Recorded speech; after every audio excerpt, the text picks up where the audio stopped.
નસ્ત્વં ભવ વિશ્વભાવન ત્વમેવ માતા સુરતપતિ પિતા ત્વં સદ્ગુરુર્ન પરમંચ દેવતમ યસ્યાનુવૃત્ત્યા કૃતિનો બભૂવિમ. આપ સૌને પ્રણામ. આપ સૌને જય લક્ષ્મીનારાયણ, જય શ્રી કૃષ્ણ. આજે જરા રમૂજમાં એક પ્રશ્ન પૂછી રહ્યો છું. આજે રવિવાર છે, થોડી રમૂજ કરીએ. આપણે કોણ છીએ? હું કે તમે કોણ છીએ? ઘણા ટીવી શોમાં તો 4 ઓપ્શન અપાતા હોય. હું તમને 2 ઓપ્શન આપું. આપણે કોણ છીએ? મૂર્ખ છીએ કે જ્ઞાની છીએ? પાછું કહું છું, આપણે કોણ છીએ? આપણે મૂર્ખ છીએ કે જ્ઞાની છીએ? તમને હું 5 સેકન્ડ 10 સેકન્ડનો સમય આપું. આપ વિચારો, કોણ છીએ આપણે? મૂર્ખ કે જ્ઞાની? યોર ટાઈમ સ્ટાર્ટ્સ નાઉ.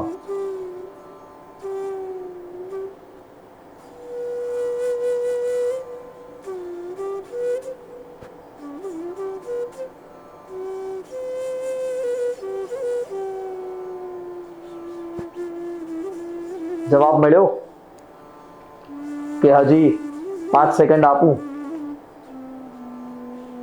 ચાલો, એક 5 સેકન્ડ હજી આપું છું. વિચારીએ આપણે કોણ છીએ. હું મૂર્ખ કે જ્ઞાની?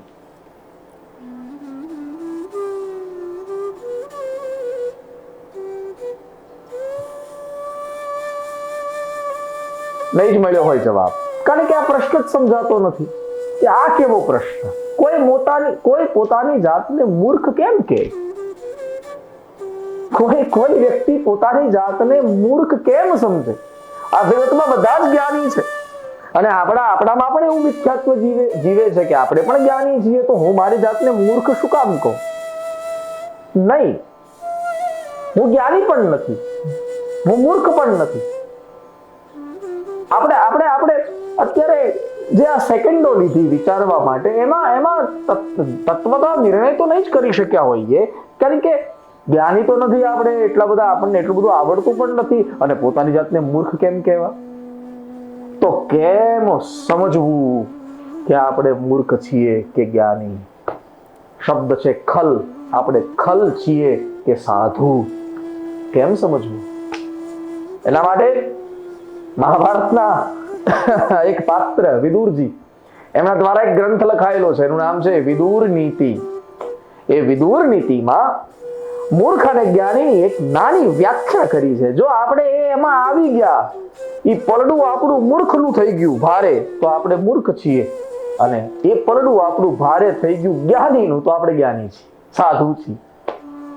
હા, જો પલડું જે ભારે થાય પોતે સમજી લેજો. કોઈને કહેતા નહીં કે મારું આ પલડું ભારે થયું છે. આપણે સમજવાનું છે. હું મારા અંતરમાં સમજી જાઉં, તમે તમારા અંતરમાં સમજજો. હું તમને 3 વિધા બતાવું. 3 વસ્તુ એક મૂર્ખ પાસે આવે અને 3 વસ્તુ એક જ્ઞાની પાસે આવે, તો એનો વ્યવહાર, એનો ઉપયોગ વ્યક્તિ કેવી રીતે કરે, એના ઉપર નક્કી થશે કે આ વ્યક્તિ મૂર્ખ છે અને આ વ્યક્તિ જ્ઞાની છે. કહું કે હજી વિચારવું છે? કહું કે હજી થોડો સમય જોઈએ છે પોતાની જાતને આત્મમંથન કરવાનો? કહી દઉં, વિદુરજીએ વિદુર નીતિમાં એક શ્લોક કહ્યો છે. ધૃતરાષ્ટ્રને સંબોધીને એક શ્લોક કહ્યો છે. હે ધૃતરાષ્ટ્ર, વિદ્યા વિવાદાય, ધનમ મદાય અને શક્તિ પરેશાન પરપીડનાય. મૂર્ખ અને સાધુ વચ્ચેનો જે તફાવત છે, મૂળભૂત ખલ અને જ્ઞાની વચ્ચેનો જે મૂળભૂત તફાવત છે એ આ છે, 3 વસ્તુ મૂર્ખને મળે અને 3 વસ્તુ જ્ઞાનીને મળે. કઈ કઈ? બોલે વિદ્યા, ધન અને શક્તિ. તો મૂર્ખ એનો ઉપયોગ કેવી રીતે કરશે? જ્ઞાનીની વાત પછી કરીએ, પહેલા મૂર્ખની વાત કરીએ કે અજ્ઞાની, ખલ, મૂર્ખ એનો ઉપયોગ કેવી રીતે કરશે? બોલે એ મૂર્ખને વિદ્યા મળશે ને, કોઈક રીતે એને વિદ્યા જો મળી ગઈ તો વિદ્યા વિવાદાય, એ વિદ્યાનો ઉપયોગ વિવાદમાં કરશે. હા, બીજાને તોડી પાડવાના ધંધા કરશે. તમે જોજો, જ્યારે મૂર્ખ પાસે વિદ્યા આવે ને ત્યારે પોતાને સિદ્ધ કરવા માટે, પોતાને સાબિત કરવા માટે એ તર્કો આપી અને બીજાને હેરાન, એટલે કે બીજાની સાથે વિવાદ રચે. આ વિવાદ રચનારા ભલે વિદ્યાવાન હોય પણ મૂર્ખ છે, ખલ છે. જરા સંભળ કે વિદ્યા વિવાદ આય. વિદ્યા છે ને સંવાદ માટે છે. વિદ્યા તો વિનયથી શોભે, વિનયેન શોભંતે. આપણું સુભાષિત, વિદ્યા વિનયેન શોભંતે. વિનયથી શોભે. વિદ્યાવાન વ્યક્તિ કોને કહેવાય? બોલે જે વિનયથી પોતાની પ્રસ્તુતિ કરે. વિદ્યા ઈ છે. તર્ક કુતર્ક કરીને પોતાની જાતને સાબિત કરવા માટે જે પોતાની વિદ્યાનો ઉપયોગ કરે છે, મૂર્ખ છે. वो मूर्ख है, मैं नहीं कह रहा हूं, ये विदुर जी कह रहे. विद्या विवादाय. એ મૂર્ખ પાસે બીજી વસ્તુ આવે, ધન, પૈસા. તો ધનમ મદાય. એ મૂર્ખ પાસે પૈસા આવે તો એનું અભિમાન કરે. હા, મેં ઘણી વાર એમ કથામાં કહ્યું છે કે મૂર્ખ પાસે ધન આવે તો એ ધનનો ઉપયોગ બીજાને હેરાન કરવા માટે કરે, અભિમાન કરે. મેં કમાયો, હું કમાયો, મારું અર્જિત કરેલું છે, હું આમ કરું, હું આ રીતે વ્યવહાર કરું, આ રીતે વેપાર કરું, તમારું ગજું નથી, તમે આમ નહીં કરી શકો, હું જ આમ કરી શકું. આ મિથ્યાત્વ પાળીને બેસે ધનનું, એ મૂર્ખ છે. અને શક્તિ પરેશાન પરપીડનાય. મૂર્ખ પાસે શક્તિ આવે, સત્તા આવે તો બીજાને પીડા આપે. હાજી, વિદુરજી કહે છે, ધૃતરાષ્ટ્રને સંબોધીને કહ્યું છે,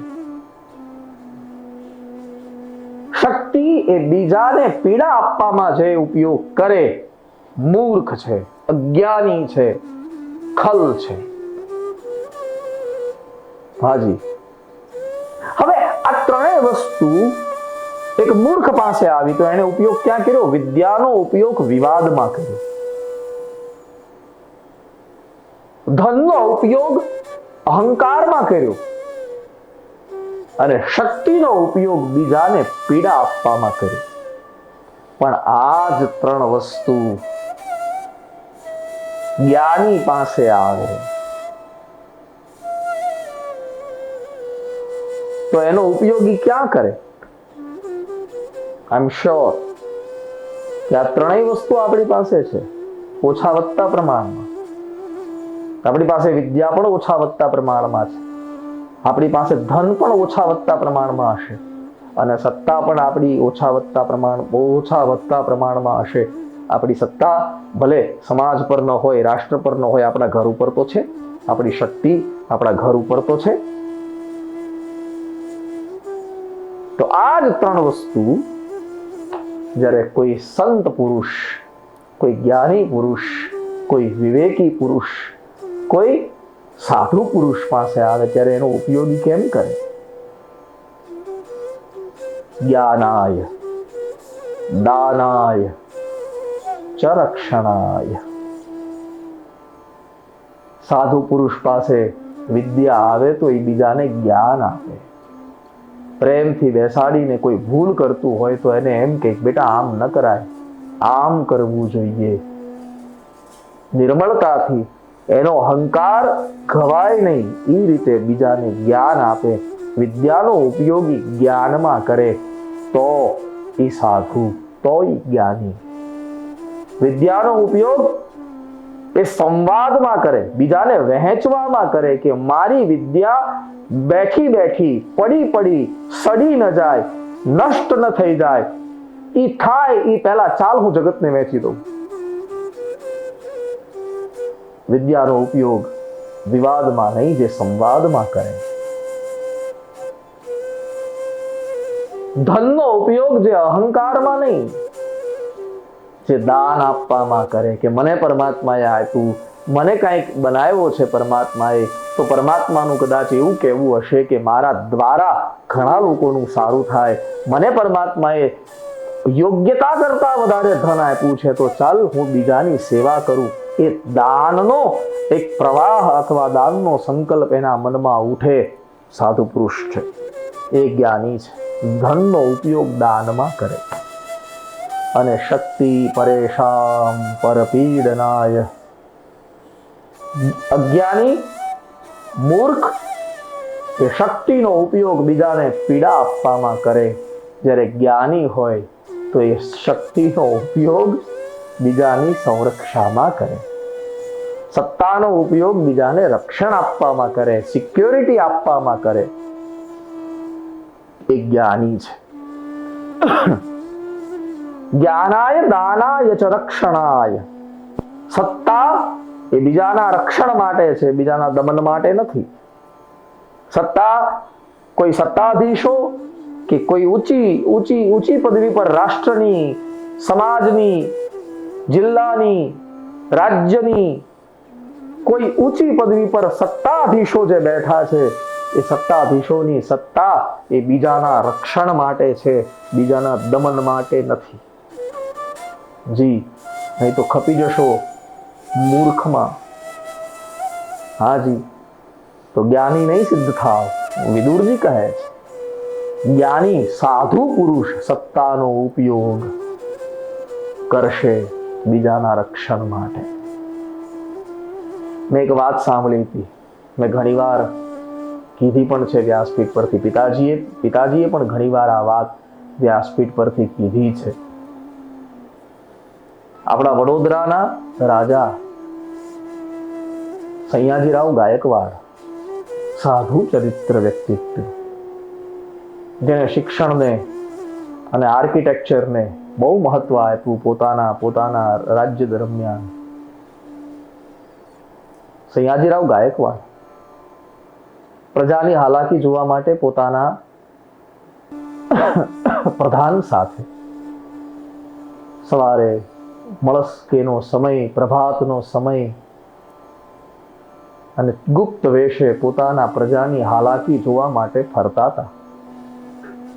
કે મારી પ્રજા સવારે શું વિચારે છે, એના વિચારો શું છે, આ બધું જોવા માટે ફરતા હતા. અને એમાં એક ડોશીમાં કરીબન લગભગ ઉંમર 80, 85, 90 વર્ષની, છાણ ભેગું કરવા નીકળેલા. છાણ ભેગું કર્યું, ટોપલામાં ભર્યું, પણ ટોપલો એટલો બધો વજનદાર થઈ ગયો કે માથે ચડતો નહોતો. રાહ જોતા હતા કે કોઈ અહીંથી નીકળે તો એને કહું આ ટોપલો મારા માથે ચડાવે. અને સયાજીરાવ ગાયકવાડ સાહેબ અને પ્રધાનજી બંને ત્યાંથી નીકળ્યા. ડોશીમાએ અવાજ કર્યો કે ભાઈ આ ટોપલો મને જરા ચડાવી દો ને. કોણે આગળ જવું જોઈએ? પ્રધાનજીએ જ જવું જોઈએ, કારણ કે ડોશીમાં નથી જાણતા, પણ પ્રધાનજી તો જાણે છે કે આ રાજા છે. અને થયું પણ એવું, પ્રધાનજી આગળ 2 ડગલા ચાલ્યા એટલે ગાયકવાડ સાહેબે, રાજાએ એમ કહ્યું કે પ્રધાનજી ઉભા રહો, આ કામ મને આજે કરવા દો. આ ઇતિહાસ કહે છે, કાને સાંભળેલી વાત છે સાહેબ. સયાજીરાવ ગાયકવાડ સાહેબ આગળ ચાલ્યા. આગળ આવ્યા, ડોશીમાના માથે એ ટોપલો ઉપાડી અને મૂક્યો. અને પ્રસન્ન થતા હસતા પાછા આવ્યા. પ્રધાનજીએ પૂછ્યું, કેમ મહારાજ આટલા બધા હસો છો? બોલે આજે હસું નહીં, મેં આજે નાનામાં નાનું કામ કર્યું, એનો મને આનંદ છે, એટલા માટે મને રાજીપો છે. ત્યારે પ્રધાનજીએ કીધું, મહારાજ ક્ષમા કરજો, અવિવેક થાય તો, પણ આજે તમારે હસવું ન જોઈએ. આજે તમારે રડવું જોઈએ. કેમ? બોલે મહારાજ, ગાયકવાડ સ્ટેટનો ધણી, વડોદરાનો રાજા, ખુદ સયાજીરાવ ગાયકવાડ એક 90 વર્ષની ડોશી ઉપર વજન મૂકે કે ઉતારે? મહારાજ, તમે મૂકીને આવ્યા છો વજન. તમે ધારો સમર્થ છો, સત્તાધીશ છો, સત્તારૂઢ છો, તમે ધારો તો જીવનભર એ ડોશીના માથેથી વજન ઉતારી શકો, પણ તમે મૂકીને આવ્યા. મહારાજ, સત્તાનું કામ બીજાને પીડા આપવાનું નથી, સત્તાનું કામ બીજાને સંરક્ષા આપવાનું છે. ગયા, દોડ્યા, ડોશીમાને કીધું, માં ટોપલો ઉતારો, હું રાજા છું. અને પછી તો એવી ક્રાંતિકારી બધી યોજનાઓ બનાવી કે અમુક ઉંમર પછી પેન્શન મળે, અમુક ઉંમર પછી એને કામ ન કરવું પડે. આવી ઘણી બધી યોજના સયાજીરાવ ગાયકવાડ સાહેબે બનાવી. પણ કહેવાનો અર્થ એ છે, સત્તાનો અર્થ છે બીજાની સંરક્ષા, બીજાનું રક્ષણ. બસ એ જ મારે પૂછવું છે આપને. મારે પણ જાણવું છે, હું કોણ છું? જ્ઞાની છું કે મૂર્ખ છું? અને એ જ પ્રશ્ન હું તમને પણ પૂછી રહ્યો છું. આપ કોણ છો? જ્ઞાની કે મૂર્ખ? આ ત્રણનો ઉપયોગ તમે કઈ રીતે કરો છો? કોઈને કહેવા જવાની જરૂર નથી. અંતરમાં સમજી લેવાનું છે કે આ ત્રણનો ઉપયોગ આપણે કેવી રીતે કરીએ છીએ. ત્યાં સિદ્ધ થઈ જશે કે આપણે જ્ઞાની છીએ કે મૂર્ખ છીએ. આવતા અંકમાં પાછા મળીએ. ત્યાં સુધી આપ સૌના હૃદયસ્થ પરમાત્માને મારા પ્રણામ. જય સિયારામ, જય શ્રી કૃષ્ણ, જય લક્ષ્મીનારાયણ.